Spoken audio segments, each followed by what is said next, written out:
На Белсаті новини. Коротко про головне розповіду я, Юлія Лобанова. Вітаю. Лукашенко скіраваўся ў Аб'яднаныя Арабскія Эміраты. Пра гэта паведаміла прэсавая служба дыктатара. У Дубаі ён выправіўся пасля перамоваў у Омане. Хочу подарить вам этот подарок. Вы люди, привыкшие к охоте, поэтому пригодится. Tell him we might need it sometime. Иногда он ему может действительно пригодиться. И продукты, которыми мы будем торговать с вами, мы вам протокольно передаем. Обязательно попробуйте. Па выніках візіту Лукашэнкі Беларусь і Аман падпісалі дакументы аб супрацы ў прыватнасці ў сферы прамысловасці і стандартызацыі. Вялося пра расфасоўванне ў Амане беларускага дзіцячага харчавання і продаж на мясцовым рынку ды ў замежжы, пастаўкі сухога малака, крупаў, мясной прадукцыі. Былы ахоўнік Лукашэнкі валодае участкам у Сочы, што ва ўласнасці беларускай дзяржавы. Гаворка пра Александра Романовскага. Страты ад перадачы яму зямлі маглі скласці $100 мільёнаў, сцвярджае беларускі расследавальніцкі цэнтр. Гэтак 9,7 гектара ў элітнай курортнай Краснай Паляне належаць кампаніі «Комплекс Інвест». Яе сёлета ў лютым купіў Александр Романовскі, былы афіцэр службы аховы Лукашэнкі. Як раней паведамляў Белпол, у 2021 і 2022 годах Лукашенко сакрэтнымі указамі перадаў зямлю расійскай кампаніі за цану ў 20 разоў ніжэйшую за рынкавую. Праз ланцужок кампанія ў Романовскаму належыць таксама участак у Абхазіі, 20 гектараў на ўзбярэжжы Чорнага мора. 50 кіламетраў набярэжная ў Краснодарскім краі Расіі забруджаная мазутам пасля аварыі танкераў у Керченскай пратоцы. Валанцёры збіраюць нафтапрадукты без дапамогі ўладаў. Друзья, плохие новости. Мазут дошел до центрального пляжа Анапы.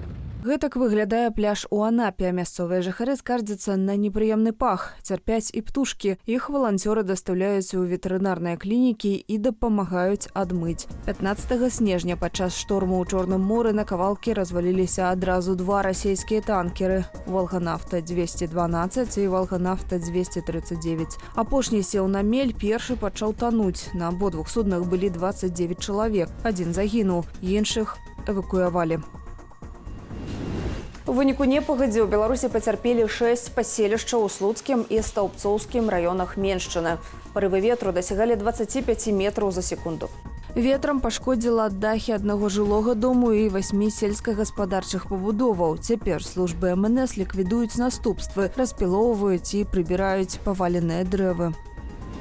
Яшчэ адзін аўтобус МАЗ згарэў у Санкт-Петербурзе. Праз гэта на Ленінскім праспекце ўтварыўся затор даўжынёй на кіламетр. Пра пацярпелых інфармацыі не паступала. Інцыдэнт адбыўся каля 10 гадзіны раніцы. Кіроўца высадзіў пасажыраў і выклікаў пажарную службу, а таксама пачаў гасіць полымя самастойна. Як паведамілі ў МНС, аўтобус згарэў цалкам. Папярэднім разам узгаранне беларускага МАЗа ў Санкт-Петербурзе адбылося 7 лістапада. 1,5 кілаграма клефедрону выявілі сілавікі на здымнай кватэры ў Берасці. Психотропное рэчыва туды прынёс жыхар Кыргызстану, каб расфасаваць. Сотрудники наркоконтроля Брещины задержали в областном центре 24-летнего гражданина одной из центральноазиатских республик. Установлено, накануне фигурант по заданию интернет-магазина приехал в Брест для дальнейшего распространения психотропов. По указанию куратора забрал из тайника крупную партию товара и расфасовал в арендуемой квартире. Задержали мужчину с поличным в момент раскладки психотропов. Яшчэ некалькі тайнікоў знайшлі ў горадзе, але асноўная партыя была ў здымнай кватэры. На грамадзяніна Кыргызстану завялі крымінальную справу за незаконны абарот наркотыкаў. Мужчыну пагражае да 15 гадоў зняволення. Тым часам міліцыя горадні знайшла выкрадальніка Санты. Гэта 25-гадовы жыхар гораду. Мужчына забраў святочнага персанажа з вітрыны аднаго з караоке-бараў.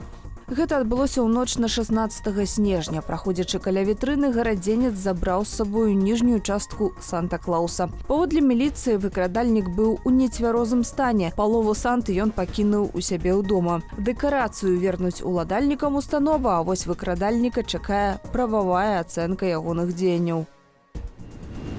Даведацца актуальныя навіны вы можаце і ў нашым тэлеграм-канале, QR-код на вашых экранах. Падпісвайцеся, калі вы жывеце не ў Беларусі, і будьце ў курсе апошніх падзеяў.